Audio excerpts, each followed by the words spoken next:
Muy buenas tardes a quienes nos están siguiendo a esta hora en día miércoles, 6:30 de la tarde, en la transmisión por el Facebook de Radio Universidad de Chile, a quienes lo están haciendo también en día jueves, 25 de febrero, en la transmisión que se está haciendo a esta hora, a las 6:30, por la Radio Universidad de Chile, por el 102.5, en esta actividad que tiene por propósito hacer un análisis crítico de nuestras instituciones, muy en particular del Poder Judicial, de poder reivindicar la memoria, de poder reivindicar también aquellas personas que fueron malogradas como consecuencia de la acción de agentes del Estado en momentos muy oscuros de nuestra historia, y que por supuesto tiene por propósito también hacer una reflexión sobre cómo perviven en el tiempo que vivimos la justicia, cómo pervive la impunidad y de qué manera nuestras instituciones podrían o deberían cambiar para efectos de que aquella relación sea más virtuosa. Hay un punto de partida aquí, que es la Operación Colombo, una de las operaciones más dañinas, más terribles cometidas en dictadura, y que desde entonces ha movilizado a los familiares, a los amigos de estas 119 personas con el propósito de lograr justicia, verdad y reparación. Luego han pasado otras cosas en el Poder Judicial y por eso también queremos hacer un vínculo entre aquel tiempo y el actual.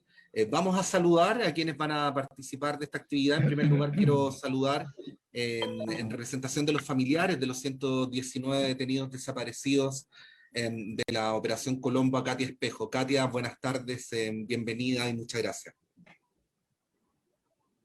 Gracias, buenas tardes. Sí, queremos saludar también al abogado de Derechos Humanos, Nelson Caucoto. Nelson, buenas tardes, bienvenido. Hola, ¿qué tal, Patricio? Buenas tardes a todos y a todas. Vamos a saludar también a una periodista, una colega muy admirada que ha trabajado a través del género del periodismo de investigación, en la búsqueda también de la verdad en muchos casos donde en algún momento la justicia no hizo lo que debió hacer. Me refiero a Nancy Guzmán. Nancy, buenas tardes. Muchas gracias por estar esta tarde aquí. Buenas tardes, Patricio, y gracias a ustedes por invitarme a esta importante conversación. Y por último, saludar a Federico Aguirre, quien es el jefe regional del Instituto Nacional de Derechos Humanos en la región de la Araucanía. Federico, bienvenido, buenas tardes. Muchas gracias, buenas tardes a todas y a todas. La verdad es que primero agradecer a Radio Universidad de Chile, saludar, me honra compartir este espacio junto a estos defensores de derechos humanos y los familiares de víctimas de violaciones graves a los derechos humanos. Un saludo desde el Gualmapu. Bueno, decir, por si no quedó lo suficientemente claro al principio, ¿no? que esta actividad es ideada, es consecuencia del empuje de los familiares y amigos de los 119. La radio concurre aquí como un espacio que muy honradamente se pone a disposición de poner esta actividad en los oídos y en los ojos de nuestros auditores y auditoras, de quienes nos siguen en Facebook, pero me parece muy importante subrayar el origen de por qué estamos acá, y es la misma razón por la cual, en primer lugar, quería darle la palabra a Katia Espejo para que pueda contarnos algunas cosas y también hacer una reflexión introductoria de esta conversación. Katia. Bueno, primero que nada, quiero saludar a todos los que están conectados en estos momentos y en forma muy especial a mi madre.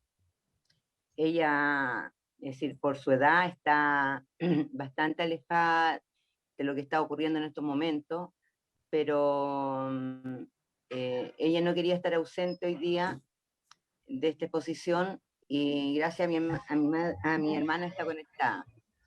Y ella es ejemplo, digamos, de un poco de la historia que voy a contar ahora. Cuando se me encargó esta tarea, fue difícil en realidad, porque fue tomar todo lo que había pasado en aquel tiempo. Entonces yo los quiero llevar un poco a lo que vivían nuestras viejas en ese tiempo. Un poco para entender lo que ocurrió en julio del 75, hay que remitirse sí o sí a lo que ocurrió en septiembre de 1973, cuando no solo se ponía en marcha una guerra de exterminio contra un sector de la población, sino que en definitiva se destruyó Estado de Derecho. La Junta Fascista, como uno de sus primeros actos al asaltar el poder, disolvió el Parlamento y quedaron funcionando solamente un poder ejecutivo y el poder judicial, que no solo era cómplice de los crímenes y abusos, sino que partícipe de ellos. Es importante que tengamos en consideración que el fascismo no tuvo que reformar o disolver el poder judicial, sino que lo mantuvo casi intacto, pues la casi totalidad de los jueces, especialmente de la Corte Suprema, eran afines al golpismo y al fascismo. Solo basta con recordar que la Corte Suprema negó permanentemente, sistemáticamente, todos los recursos de amparo presentados para conocer el paradero de nuestros familiares y salvar sus vidas. La dictadura era juez y parte en casi todos los casos en los que se procesaban a los detenidos, ya que eran los tribunales y fiscalías militares los que veían las acusaciones en su contra. Entonces, por una parte teníamos un Estado represivo cuyo fin era exterminar a los militantes o simpatizantes de la Unidad Popular, contando con el silencio beneplácito, los tribunales que condenaban a penas aberrantes a quienes llegaban con vida a las cárceles. El Estado de Derecho fue pulverizado el mismo 11 de septiembre y esta situación se mantuvo durante toda la dictadura. Esto lo menciono para que exista conciencia de que nosotros, nuestros familiares, nos encontramos en la más absoluta indefensión, aplastados por un Estado terrorista que nos abatía emocionalmente y nos aterrorizaba. La dinámica de la desaparición forzosa la vivimos en carne propia cuando el 15 de agosto del 74, un comando de la siniestra DINA captura a mi hermano Rodolfo Alejandro Espejo Gómez. Cano, muchacho de 18 años, militante de la Juventud Socialista, un soñador, idealista como todos sus compañeros. En esa época no existía el concepto de detenido desaparecido y los familiares debíamos recurrir a la figura legal de aquel tiempo, detención con paradero desconocido. En aquel tiempo las dictaduras del Cono Sur se articularon para determinar a los opositores formando una coordinación regional centralizada, la información de su objetivo, capturar en cualquier país y haciendo desaparecer sin importar la nacionalidad de sus víctimas.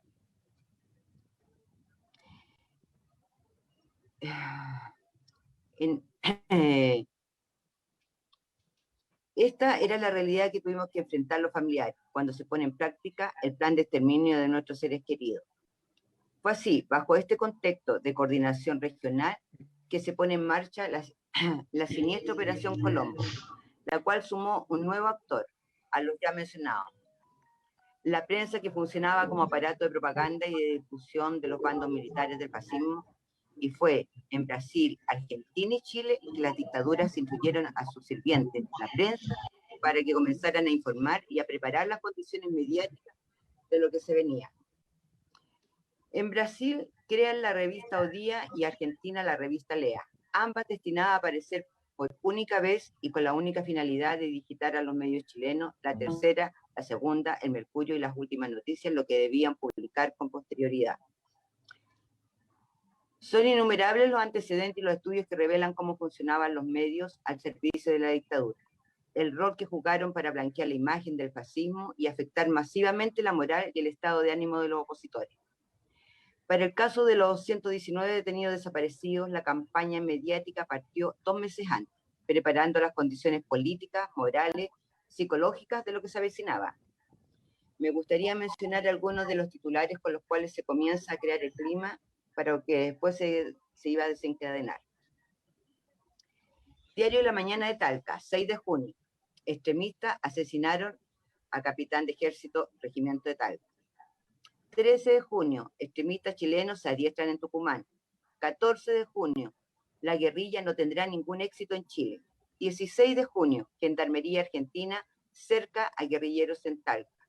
18 de junio, General Pinochet recibió informes sobre las guerrillas. 26 de junio, cayeron otros 25 extremistas en Talca y el mismo día, La Mañana de Talca, el diario, publica en titular: detención de los 25 extremistas carece de confirmación en Talca. 3 de julio, capturan célula marxista internacional en Salta con enlace en Chile. El 16 de julio, en grandes titulares, las últimas noticias publica sangrienta vendetta interna ahí en el MIR, explicando que 2 militantes del MIR habían aparecido muertos, ajusticiados por sus propios compañeros, acusados de traidores, mostrando cadáveres calcinados con cédulas de identidad de compañeros que habían sido detenidos en Chile. El 15 de julio aparece la revista Lea en Argentina, revista fantasma que apareció por única vez, con la información de que 60 extremistas chilenos han sido exterminados por sus propios compañeros en los 3 últimos meses. Este era el clima de incertidumbre y miedo que había instalado la dictadura y la prensa en la población en general, y particularmente en nosotros, los familiares. Era una siniestra campaña de tortura psicológica para todos quienes estábamos buscando a nuestros familiares capturados por el régimen. En nuestra conciencia se comenzó a instalar la convicción de que algo ocurriría y que este clima presagiaba alguna tragedia. En esa fecha nos encontrábamos en pleno trabajo de búsqueda de nuestros seres queridos, en sus lugares de detención, que hasta ese momento se conocían con la íntima esperanza de que era posible encontrarlos con vida. Esperanza que se afirmaba ingenuamente en la inminente llegada de una comisión de las Naciones Unidas que venía a revisar la situación de los derechos humanos en Chile. Todo esto que he narrado debiera servir para entender cuál era la situación y estado de ánimo que enfrentamos cuando se dan a conocer las horrorosas listas de nuestros familiares, conocidas como la lista de los 119.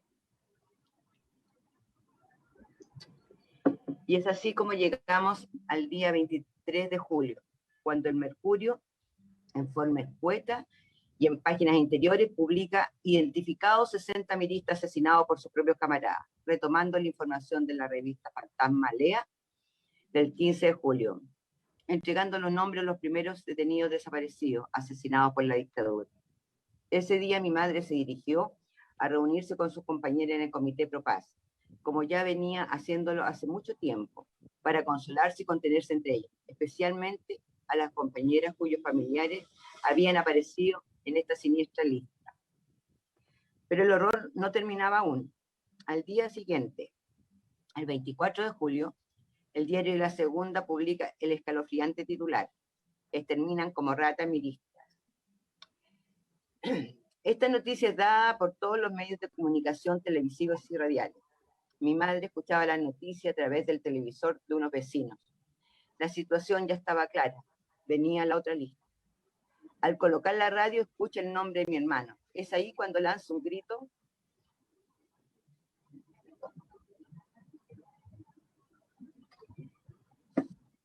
Cuando lanza un grito que mi hermana, de 5 años en esa época, nunca escuchó y jamás olvidó. Mi madre corre al kiosco de diario, que se encontraba muy cerca de la casa, y al abrir el periódico busca desesperadamente el nombre de Jano. Y al encontrarlo, corre por las calles. En esa época nosotros vivíamos al lado de la Fiscalía Militar. Y justamente ese es el destino que ella busca para ir a patear sus puertas. Y comienza a gritarles: por favor, mátenme a mí ahora. Ante esta situación, los vecinos corren a socorrerla y a sacarla del lugar. Esto que cuento estaba ocurriendo con el mismo dolor e intensidad en todas las casas de los familiares. Mi madre, sacando fuerzas de su dolor, algo que siempre caracterizó a estas viejas heroicas y que todavía me conmueve y me sorprende, se dirigió al Comité Pro Paz a encontrarse con su compañera, para decidir en conjunto con su hermana, ya que mucho más que compañera, para refugiarse entre las suyas y decidir el curso de acción. Acá quiero hacer un paréntesis sobre la campaña del fascismo. Buscó nuestro exterminio, tanto físico como emocional. Todos los golpes recibidos no fueron producto al azar o de exceso. Había una maquinaria muy bien montada que contaba entre su engranaje a los aparatos de seguridad, a las Fuerzas Armadas, a los civiles, a los jueces tan culpables como el que apretó el gatillo y a la siniestra prensa que difundía los guiones y el discurso de esta máquina del terror. Esa maquinaria tenía un solo objetivo: detener la búsqueda de nuestros familiares y paralizarnos con el horror. Contra todo esto se debían enfrentar nuestras queridas viejas, muchas de ellas sin militancia ni experiencia política, ni qué hablar de la preparación ideológica o teórica. Sin embargo, en estas mujeres salía de sus casas, la mayoría sin recursos, más que sus manos y su corazón, las que fueron capaces de derrotar cada día y todos los días el fascismo. Un fascismo que utilizó en todo momento todos sus recursos de todo tipo, materiales, psicológicos, para doblegarla. No sé de dónde, ni sé cómo, estas mujeres se hicieron cada día más fuertes, más unidas, se hicieron invencibles para derrotar el horror. Entonces la solidaridad se convirtió en arma y fue un arma tan poderosa que pudo vencer el terror, las balas, los polvos. No estaban solas. Mientras de manera incipiente se comenzaba a organizar la resistencia contra el fascismo en Puchuncaví, en el campo de prisioneros de Melinca, los presos políticos comenzaron una huelga de hambre indefinida, dando a conocer al mundo que sus compañeros, los de los 119, habían estado con ellos en las cárceles secretas de la dictadura. Y fue la respuesta de nuestras madres, los esfuerzos de héroes anónimos que comenzaron a organizarse las poblaciones, universidades y centros de trabajo, y la valiente huelga de los presos, los gritos que marcaron el inicio de una larga lucha. Es posible que muchos y muchos que estén escuchando este relato no puedan evitar buscar similitudes con la situación actual, y no me cabe duda de que las encontrarán. Lo que parecía un horror de un pasado que ya no volvería se repite de manera impresionante. Basta mirar la actitud de los fiscales y los jueces con los presos políticos y la impunidad otorgada a los criminales de Estado. El rol que sigue jugando hoy la prensa, heredera legítima y directa de esos años. Los seguimientos a la tortura, mutilaciones, asesinatos y desapariciones. Y quien diga que es una exageración porque la dictadura era peor, lo invito a que visite una cárcel, a que converse con un familiar de un preso político, a que comparta un solo momento con un mutilado ocular, con una muchacha violada, con un familiar de un asesinado por los agentes del Estado y que después de eso pueda seguir diciendo que no es lo mismo. Para nosotros los familiares, amigos y compañeros de los 119 nos tocan de muy cerca estas nuevas violaciones de los derechos humanos. Es un volver al pasado. Nuevamente en acción los tres poderes, el Estado, los tribunales y la prensa. Pero al igual que nuestras madres, esposas y hermanas y hermanos de aquel tiempo, no cesaremos, hoy más que nunca, de seguir en las calles exigiendo justicia por los de ayer y por los de hoy. Eso, compañeros. Muchas gracias, Katia. Muchas gracias por el relato, muchas gracias por mantener para todos quienes nos están siguiendo vivas todas esas situaciones que ocurrieron en Chile, que obviamente hubiéramos querido que nunca hubieras tenido que rememorarlas, ¿no? Tal como tantas otras personas que padecieron situaciones equivalentes en el Chile de aquel tiempo. La pregunta con la que hemos querido, o la idea con la que hemos querido provocar esta conversación es si aquel tiempo, sabiendo que evidentemente es distinto al actual, puede tener también algún tipo de paralelo. En algún momento se promovió con mucho entusiasmo la idea de que el Poder Judicial actual era completamente distinto a aquel. Y obviamente hay muchos argumentos para poder señalarlo, pero a propósito de una palabra, Nelson, que es la palabra impunidad, yo quería preguntarte, cuando nos encontramos especialmente en temas de derechos humanos, con la impunidad en el tiempo que vivimos hoy, ¿no? En el Chile del 2021, en el Chile posterior al estallido social, ¿cuáles son las razones a las cuales tú atribuirías que la justicia no logra ponerse del lado de la justicia, ¿no? Tiene que ver con la formación de los jueces, tiene que ver con atavismos, tiene que ver con la falta de disposición a adherir a los tratados internacionales. ¿Qué reflexión podrías hacer al respecto? Mira, en primer lugar, saludar a los familiares de la Operación Colombo. Yo represento casi a la gran mayoría de esos familiares, que son mujeres muy valerosas, como decía Katia, son personas, eso sí, que tienen bastante edad a esta fecha, algunos nos han ido dejando, ¿verdad?, con este tremendo dilema o esta tremenda deuda de la sociedad chilena de no haber dado respuesta. ¿Qué pasó con sus hijos? Hay que decir que estamos, tú me haces una pregunta, si yo encuentro que de este Poder Judicial actual yo exijo más. que el Poder Judicial de antes, porque el Poder Judicial de antes estuvo absolutamente subyugado por la dictadura, eso no cabe ninguna duda. El Poder Judicial, lo decía Katia, es el único poder que queda en pie con el Ejecutivo, que es usurpado por parte de la Junta Militar. La actitud del Poder Judicial, ¿verdad?, de saludar a la Junta Militar, de felicitar a la Junta Militar, bueno, era demostrativo y uno lo puede decir, vivimos un tiempo terrible que probablemente a 48 años de distancia con el golpe militar, los que nacieron sin haber vivido en la época del golpe no pueden asimilar lo que significó la actitud de ese Poder Judicial. Hay un dato que yo no dejo de repetirlo que me parece tremendamente impactante. Se habla de miles de recursos de amparo que se presentaron y que fueron denegados por el Poder Judicial. Pero pocos se percatan que detrás del rechazo a un recurso de amparo era la muerte la que seguía. Es decir, porque el sujeto que está en Londres 38 detenido, secuestrado, hasta los guardias le decían así que presentaste un recurso de amparo. Y al día siguiente le decían, ¿sabes cómo te fue? Pésimo, tú no estás detenido. Estaba sellada la suerte del secuestrado detrás del rechazo al recurso de amparo. Entonces es como más profundo el tema de la desaparición. Pero tú decías, bueno, el tema de la impunidad. Nosotros vivimos bajo una impunidad absoluta. Mira, es bueno de repente dar cifras. Voy a dar una sola cifra. Entre el año 1973 y el año 2003, es decir, 27 años, el único procesado oficial militar por un desaparecido era Lauriani Maturana, Fernando Lauriani Maturana, por el caso de la Operación Colombo, que son los hermanos Jorge Elías y Juan Carlos Andrónico.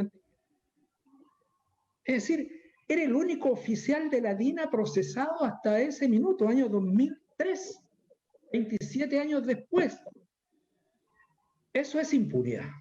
Eso es absoluta impunidad. Entonces eso explica el que hoy día estos sujetos que son los perpetradores, los violadores de los derechos humanos, se quejen de que están con una avanzada edad.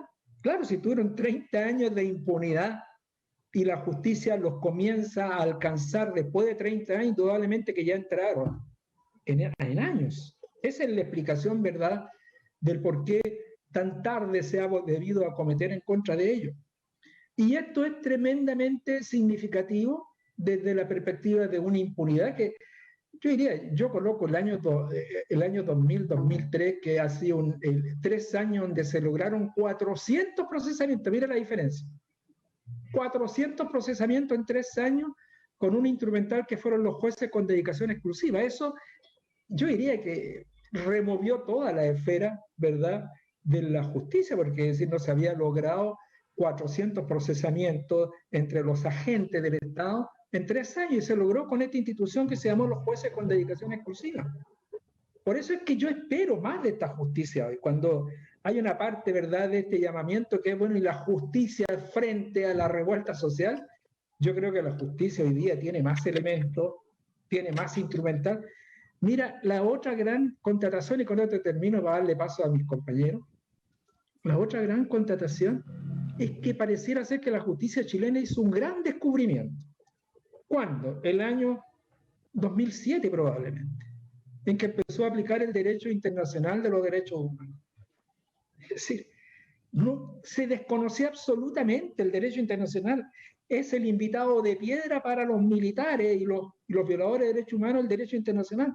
Es decir, después de 35 años, recién vinimos a reconocer que existe un derecho internacional que es el elemento que potencia toda la lucha por los derechos humanos en Chile ayer y hoy día. Y yo creo que los jueces de hoy están más preparados en derechos humanos, porque los jueces de antes no tenían idea de ese derecho internacional, y por lo tanto ahí están los resultados. Más allá de haber sido funcional a la dictadura, había un gran desconocimiento, no solo de los jueces, sino que también de los abogados que en ese tiempo nos prodigábamos en un trabajo en derechos humanos, porque las universidades no enseñaban derecho internacional, y menos derecho internacional de los derechos humanos, de manera que una ignorancia de los jueces, de los abogados, de la sociedad en su conjunto, pero eso tiene que ver con la impunidad. Eso es lo que tiene que ver, ¿verdad?, con lo que ha pasado en este país. Y bueno, ya hablaremos de esta sentencia que dictó una sala de la Corte de Apelaciones, la Operación Colombo, que es tal vez lo más vergonzante que haya ocurrido en Chile de hace muchos años a esta fecha. Dejemos que el 2007 es el año de la sentencia que hoy día con la mirada de hoy uno dice, pero eran sentencias a lo pirro, ganamos a lo pirro. Simplemente condenaron, nos alegrábamos con condenar en esa época, porque era una gran incógnita. ¿Se irá a condenar existiendo prescripción, existiendo amnistía? ¿Se irá a condenar a los sujetos que violaron los derechos humanos? Y bueno, se empezó a condenar del 2004 con Sandoval Rodríguez, ¿verdad? Más una excepción, y es bueno a veces recordar, porque nos hace bien recordar. Hay un fallo, y yo quiero mencionarlo, queridos amigos y amigas, que el fallo que dictó un juez que hoy día es juez del sistema oral, es juez oral en Santiago, que se llama Cristian Alfaro. Él el año 93, Cristian Alfaro, allá por San José de la Mariquina, en el sur profundo de Chile, él dictó una sentencia condenando a 2 carabineros por la desaparición de 2 campesinos. Y eso, él se pasó por alto la amnistía, la prescripción, se pasó por alto todo y condenó. Ese yo diría que es la gran excepción que existe en el sistema judicial chileno, de que en el año 93 se hubiera condenado por la desaparición forzada de 2 personas en este caso, y es justo mencionar a este juez porque nunca nadie lo ha mencionado, a Cristian Alfaro, y él existe y él está trabajando, es juez oral aquí en Santiago. Eso, dejo la palabra a los demás panelistas. Muchas gracias, Nelson. Nancy, te quería proponer que, bueno, desde el lugar que te ha correspondido, ¿no? Que es el lugar del periodismo, que pudiéramos hacer quizás en esta línea, y no es casual que lo hagamos esta vez. Katia hizo mención a la portada de la segunda. Tú sabes, esa portada hasta el día de hoy se enseña en las escuelas de periodismo, ya vemos muchos que pensamos que es el capítulo más oscuro de la historia del periodismo chileno. Por lo tanto, creo que es pertinente en esta conversación citar el tema.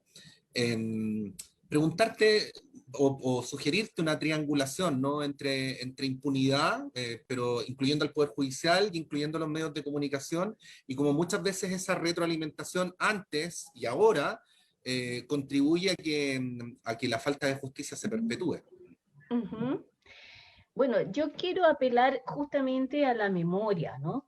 La memoria nos cuenta que, por un lado, la justicia en este país siempre ha estado ligada a un sector político y social.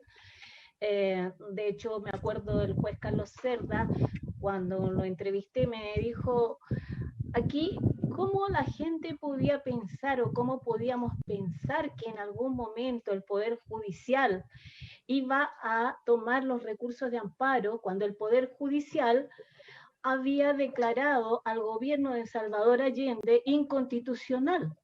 O sea, había sido parte del golpe de Estado. No solamente se había hecho el leso después y había felicitado a la Junta Militar, sino que antes había hecho lo posible y lo imposible, ¿cómo se llama? Encajonando en realidad al gobierno.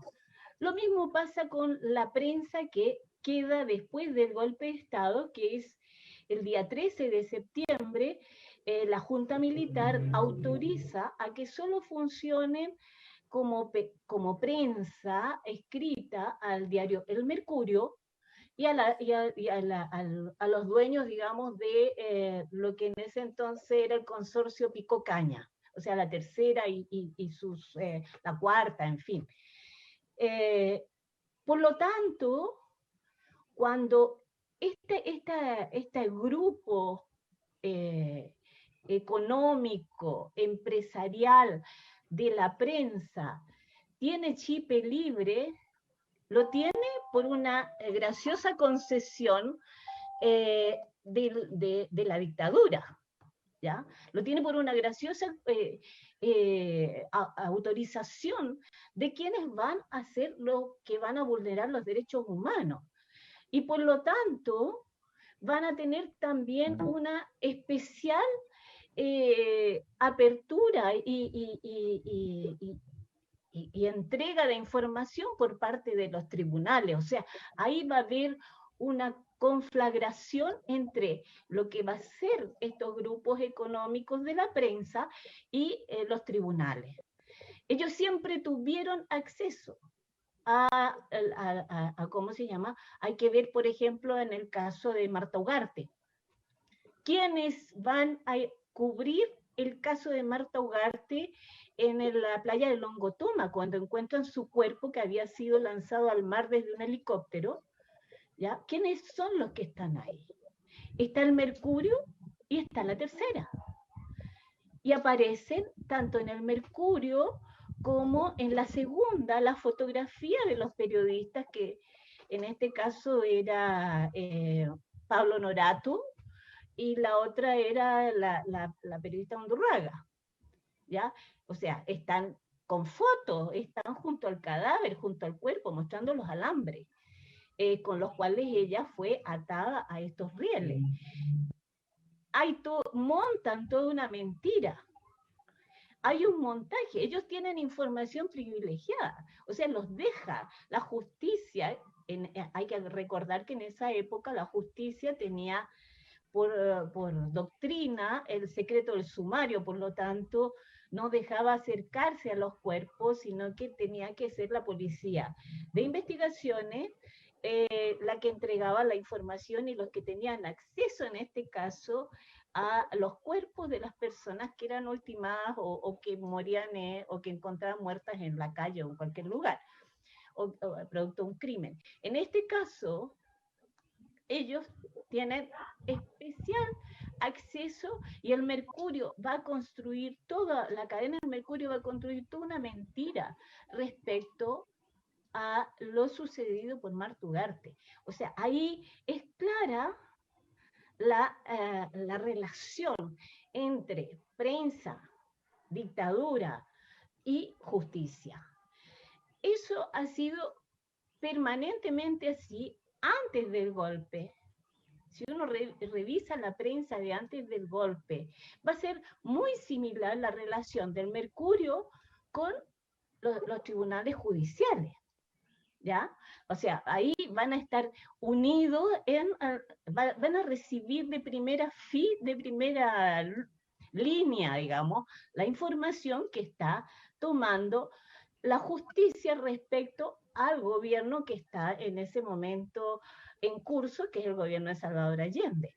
Y eso va a seguir después, y sigue también en los primeros años de la transición. O sea, yo recuerdo, porque yo me pasaba en tribunales, que muchos jueces tenían privilegios con determinados personajes, y eran precisamente del Mercurio, de la Tercera. Había una relación media incestuosa entre estos personajes de antigua data y los jueces que también venían de la dictadura. O sea, al resto de los periodistas nos costaba muchísimo.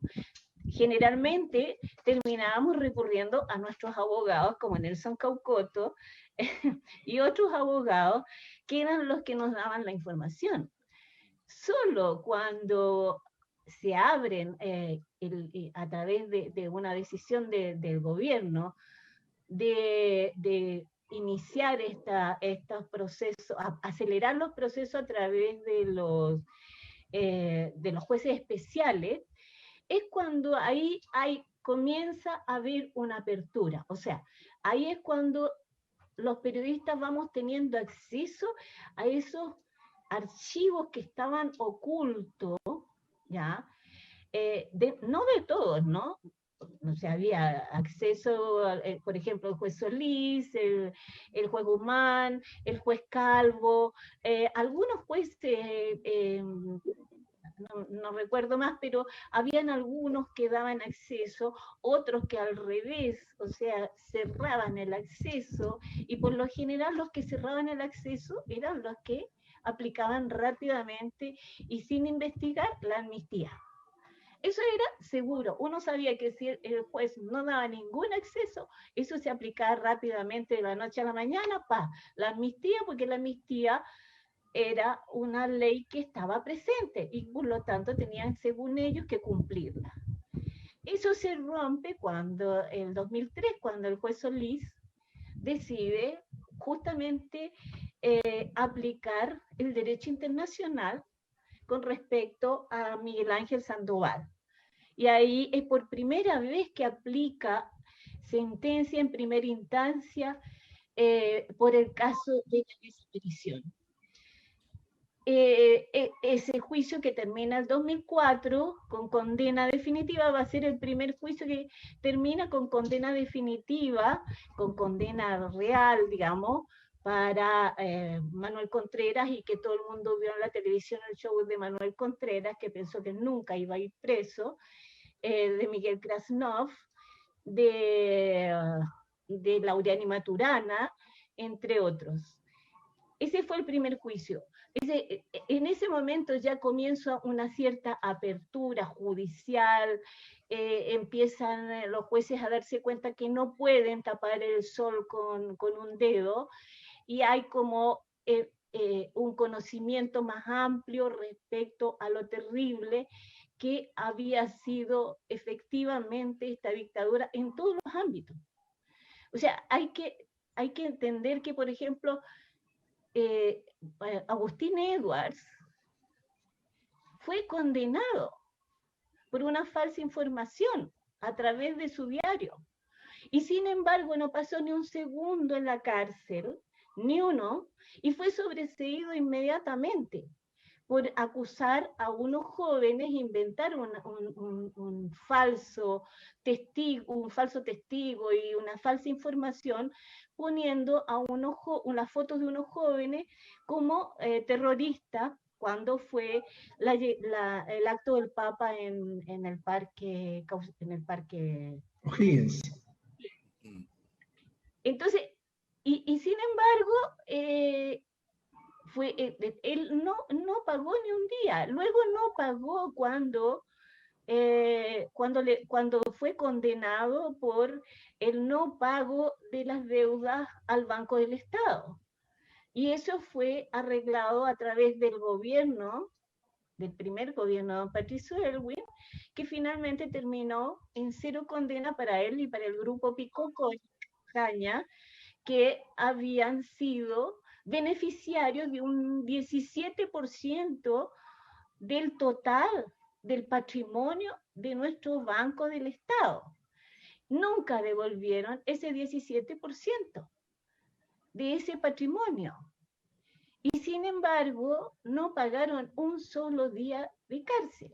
Entonces ahí tenemos el encaje entre la justicia y la prensa, o sea, no toda la prensa, porque hubo prensa independiente que sufrió muy malos momentos durante la dictadura, pero de estos grupos empresariales que siguen hoy día siendo los más importantes de este país, y cada día más, porque cada día desaparecen más y más medios de comunicación.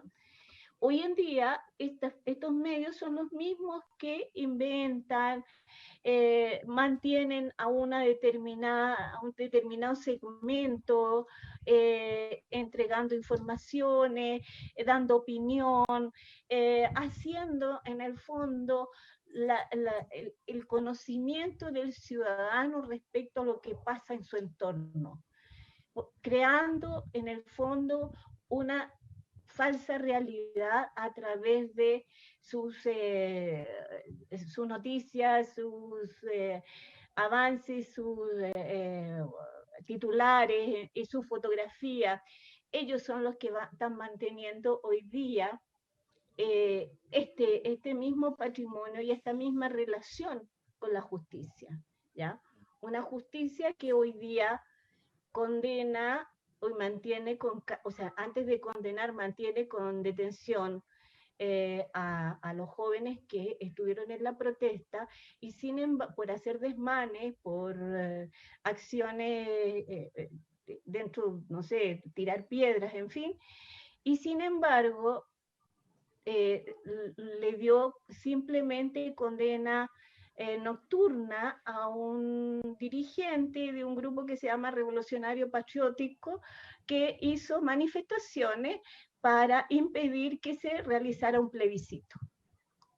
¿Ya? O sea, la desigualdad dentro de la justicia hoy en día es terrible. Parece que hubiese un retroceso y que los nuevos miembros que van asumiendo las Cortes de Apelaciones y la Corte Suprema vienen de nuevo con ese patrón que vivimos antes de 2003 y 2007. ¿Ya? Eso, Sí. eso es tanto el retroceso de la prensa como el retroceso de la justicia van como engranados y finalmente van haciendo que cada día esto sea un poco sofocante, porque no tenemos ni justicia y la gente no tiene acceso a la información. La información que se le entrega es sesgada, es amañada, es de acuerdo a los intereses de un sector político, económico y social. Y eso es muy terrible para un país, porque la gente necesita tener una justicia que realmente actúe en función de lo que se llama, o sea, justicia, y una prensa que actúe en función de lo que debe ser, que es entregue la información veraz, oportuna, clara, transparente para todos. Gracias, Nancy. Les quería contar una anécdota del día de hoy que me ocurrió a mí. No sé si es una anécdota, quizás es terrible. Para darle la palabra a Federico. Estaba conduciendo el noticiario en la mañana. Estaba con mi colega Juanita Rojas, que es de una generación previa a la mía, lo digo como un piropo, ¿ah?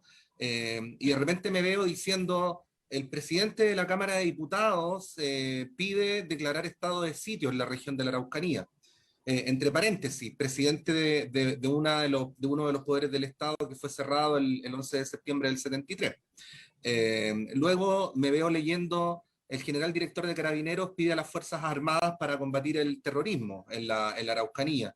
Y me vi sorprendidamente leyendo esto y de repente le dije al aire a Juanita: Juanita, tú que te tocó ejercer antes que yo, o empezar a ejercer antes que yo, el noticiario del día de hoy es como ochentero, ¿no? Es como un noticiario que podría salir en la serie de los 80, y Juanita me contestaba: absolutamente, y en los 70 también.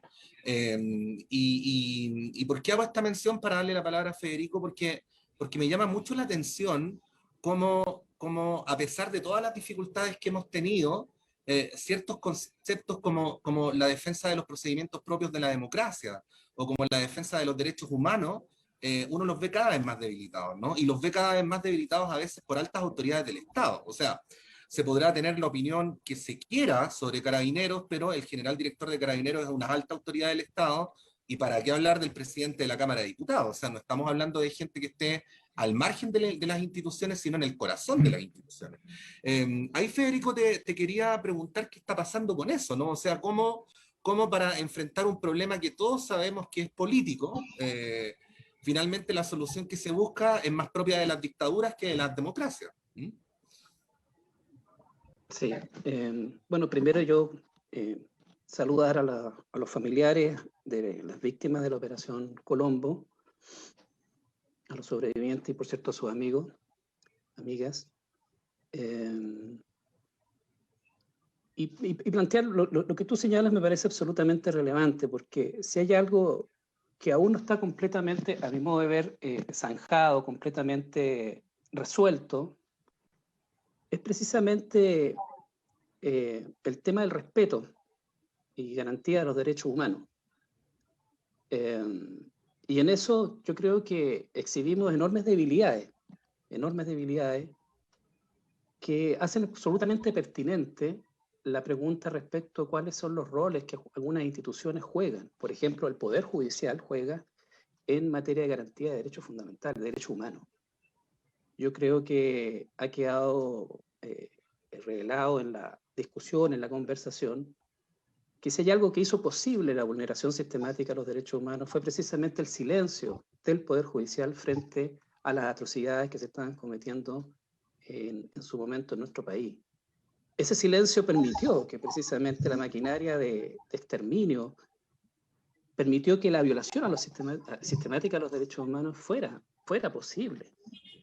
Jugaron un rol concreto en la vulneración de derechos. De ahí la importancia que tiene entonces preguntarnos hoy, a 50 años casi de iniciado ese proceso de devastación de la convivencia democrática, ¿qué rol esperamos que juegan los tribunales de justicia? ¿Cometen vulneración de derechos solo por su silencio, por su renuencia a cumplir el rol fundamental al que están llamados a satisfacer, que es precisamente garantizar los derechos, sino porque en la resolución ya del caso concreto, igualmente pueden comprometer la responsabilidad del Estado o pueden violentar y violar los derechos humanos?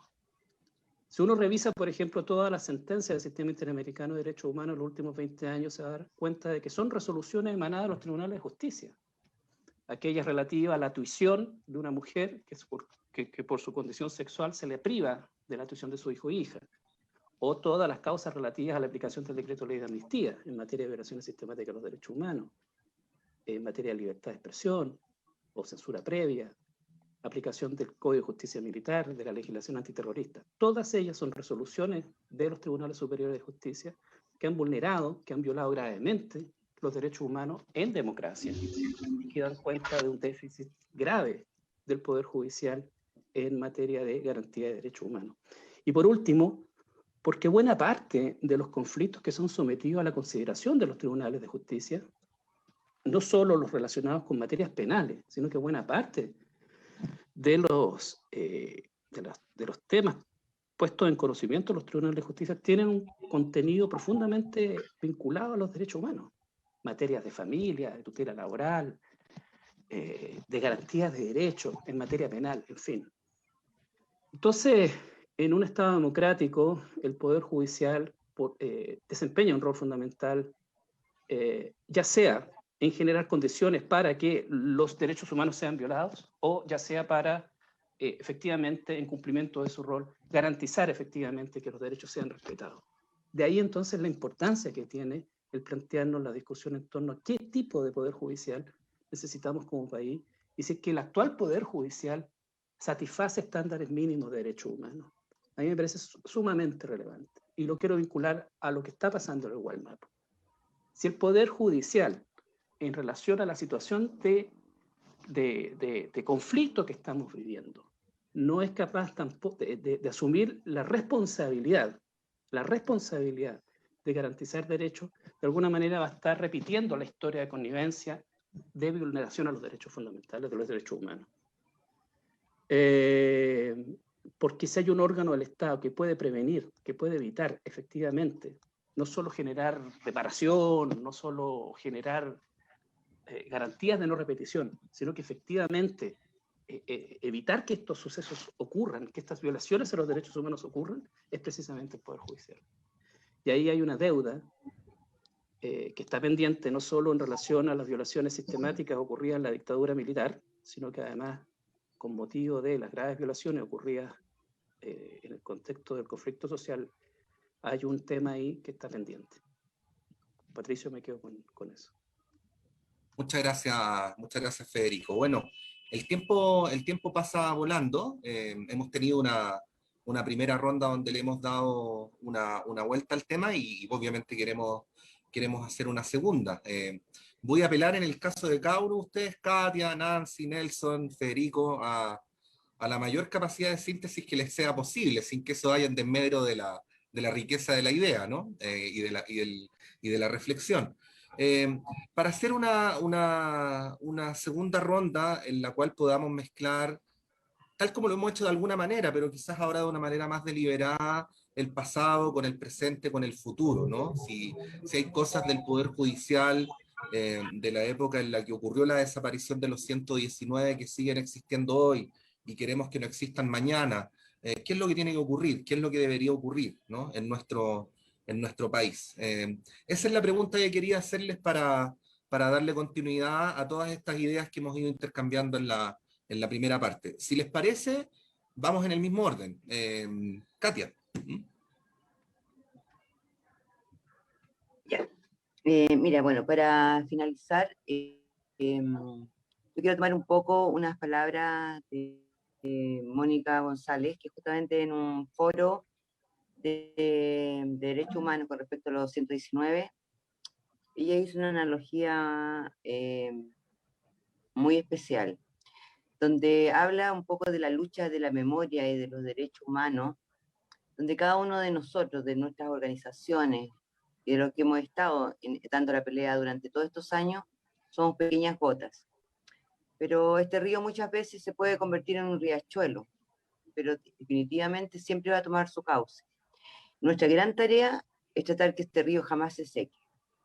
Y frente a esa situación es que nosotros en conjunto con las otras agrupaciones, haciendo justamente este hilo conductor de lo que nos pasó a nosotros, la transversalidad del dolor, la transversalidad del horror de los tribunales de justicia, de la prensa oficial, como ha juzgado hoy día a favor de ellos también, es que nos hemos unido con las otras organizaciones, tanto de presos políticos, víctimas de trauma ocular, ejecutados de la revuelta, y quiero pedirle a mis compañeros si pueden subir el afiche que nosotros tenemos para invitarlos a participar este 1 de marzo en una actividad muy grande que haremos frente a los tribunales, justamente el inicio del año del famoso Superlunes, y nosotros queremos ahí manifestarnos, ahí plantearle a los tribunales qué es lo que ha hecho y cuáles son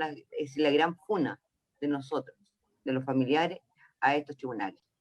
No sé si los chicos pueden subir o si Sí, se podrá le vamos a pedir a Manuel que está, aprovecho de rendirle, sí, aprovecho de rendirle tributo público a Manuel Silva, que es nuestro compañero que está a cargo de la transmisión.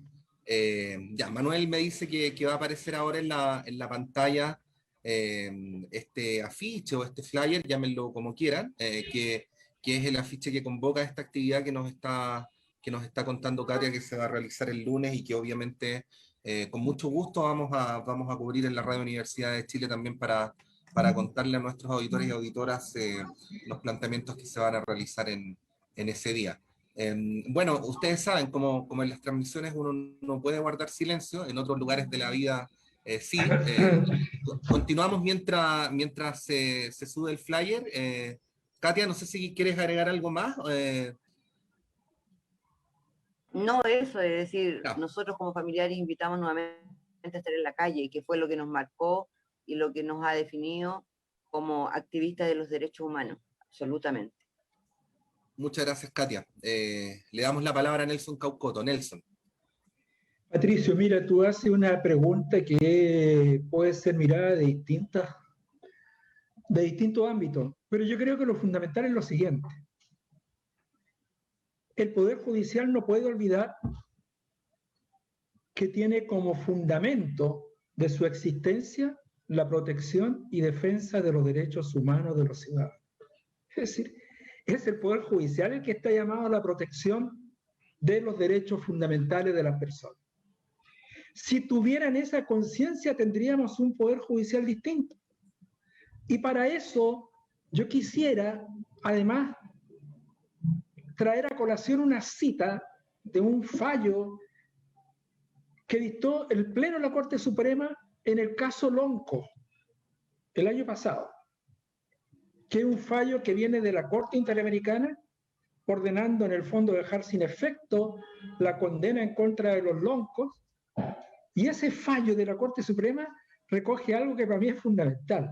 Dice que nuestro ordenamiento jurídico reconoce que los derechos humanos están por sobre todo poder del Estado. Es decir, con eso te lo digo todo. No hay ningún poder por sobre los derechos humanos.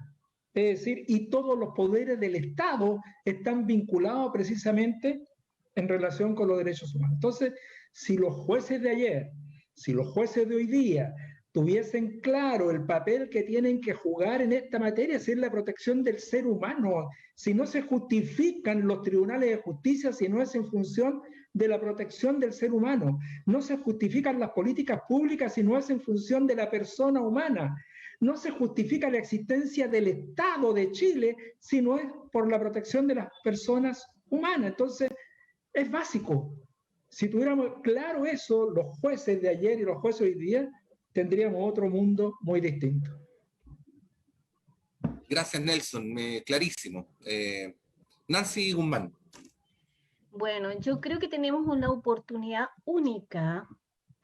Estamos a puertas de comenzar el proceso de discutir una nueva constitución, primero ¿cómo se llama?, de elegir constituyente y luego discutir una nueva constitución. Yo creo que ahí se debe pensar en realidad en qué poder judicial nosotros es el que queremos. O sea, tenemos un poder judicial que hoy día depende en su máxima sala, que es de la Corte Suprema, depende del poder político. Y por lo tanto, todos los jueces siempre, como decía el juez Cepeda, antes de tomar una decisión para un fallo, lo que hacen es mirar a la moneda. ¿Por qué? Porque todos están pensando en llegar a la Corte Suprema.